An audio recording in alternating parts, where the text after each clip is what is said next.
ঘুমটা হঠাৎ ভেঙে গেল। শুয়েছিলাম,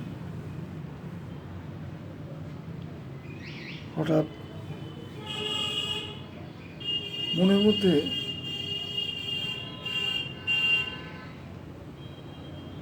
স্বপ্নের দ্বারা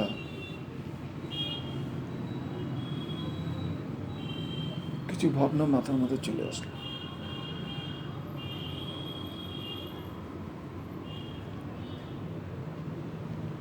কিছুদিন আগে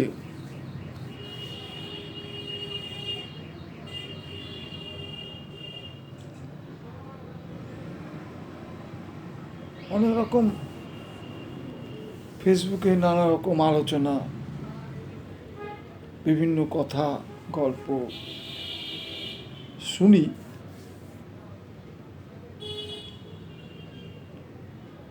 সবটাই মনের মধ্যে সাড়া জাগায় না। কারণ একটা ঘটনা এমন আছে যেগুলি খুব গুরুত্ব নেই, আবার অনেক এমন এমন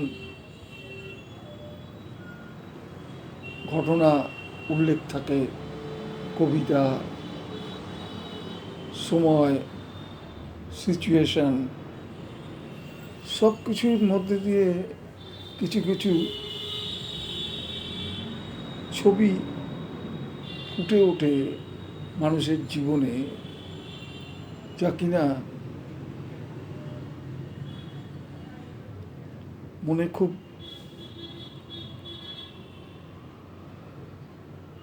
কি বলে ওটাকে, মনে খুব সাড়া জাগায় বা মনে খুব উপলব্ধির বহিঃপ্রকাশ করার জন্য তাগিদা দিতে থাকে।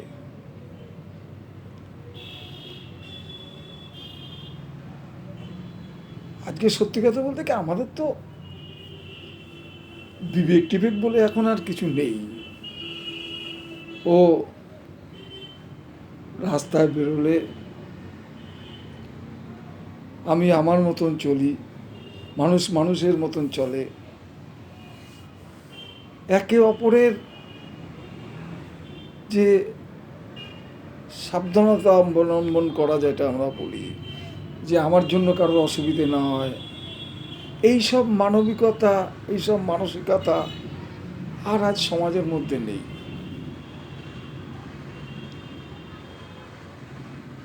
আজকে একটা ঘটনা দেখলাম, যা সাক্ষী থাকলাম আর কি, যেটা আমার নিজের সঙ্গেই ঘটল।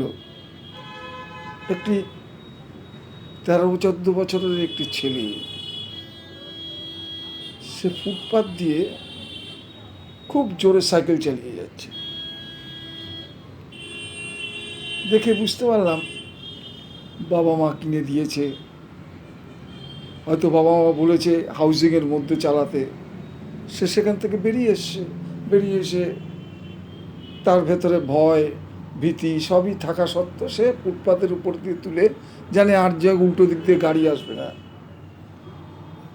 কিন্তু তাকে আমরা বোঝাতে পারছি না যে এইটা দিয়ে চালানোর জায়গা নয়, এখান থেকে মানুষ চললে মানুষের গায়ে লাগবে, তোমার মানুষের অসুবিধা হবে। বাবা মা কিনে দিয়েছে, সে হয়তো অফিসে বসে তার নিজের কাজে ব্যস্ত থাকছে, বাড়িতে মা হয়তো জানে ছেলে হাউজিংয়ের মধ্যেই সাইকেল চালাচ্ছে। কিন্তু এই যে চলছে, এই যে চালানো হচ্ছে বা চালাচ্ছে, এটা মানুষের জীবনে প্রত্যেকেই কোনো না কোনো এই ঘটনাটার সম্মুখীন হয়েছে। কিন্তু কেউ আমরা বাচ্চাটাকে কোনো দিন কোনো মুহূর্তে বলি না বাবা ফুটপাত দিয়ে গাড়ি চালাতে নেই। বলি? বলি না। কেন বলি না বলেন তো? কারণ আমরা সব দায় সেরে চলে যাই, দায় নিতে চাই না। অনেকে একটু বাড়িয়ে গিয়ে বলবে যে বাবা মাই দায় নেয় না, তা আমরা কি? এইরকম দৈনন্দিন জীবনের অনেক ঘটনা থাকে, যেগুলি দেখবেন প্রতিনিয়ত আপনার সঙ্গে পাশ দিয়ে, আপনার কাছাকাছি দিয়ে, আপনার চলার মধ্যে চোখের সামনে এসে হাজির হয়। আপনার প্রতিবাদ করার খুব ইচ্ছে, মনের মধ্যে আকৃষ্ট হন যে এই অন্যায় সহ্য করা যায় না, কিন্তু কোথায় যেন বাধা হয়ে যায়, পারেন না। তার কারণ কি বলুন তো? পাছে যদি কিছু দায় নিতে হয়, পাছে যদি কোনো সমস্যা হয়, এই ভয়, এই ধরনের ভয় আজকে আমাদের জীবনের প্রতিটা মুহূর্তে, প্রতিটা ক্ষেত্রে এমনভাবে জেগে বসে আছে যে আমরা আর ঘুমাতে পারছি না, আর প্রতিবাদও করতে পারছি না, আমরা কিছু ভাবতে পারছি না, আমরা কিছু বুঝতে পারছি না যে কোনটা ঠিক কোনটা বেঠিক। সবাই একটা ধাঁধা চক্রের মধ্যে দিয়ে চলছে। যাই, আর বলি না কিছু। যাই হোক, ভাবতে খারাপ লাগে দু এক সময়,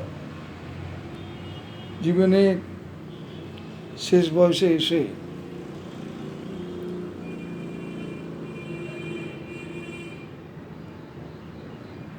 কি করব, একটা হতাশা। মানে যদি এটা আপনার মধ্যবর্তী কিছু বিবেক থাকে না, আপনি যদি প্রতিবাদ করতে না পারেন, তখন দেখবেন আপনার ভেতরে একটা যন্ত্রণা উপলব্ধি হয়, আর সেই যন্ত্রণা আপনাকে রাত্রিরে ঘুমাতে দেবে না।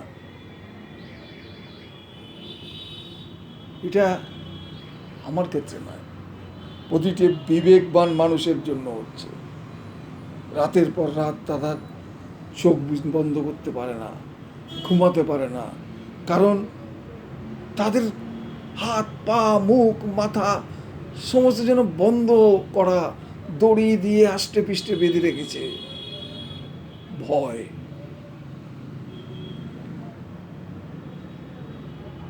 এ থেকে কি মুক্তি হবে না? আমরা কি সঠিক কোনটা সঠিক সেইটুকু বলতে পারবো না? কেন?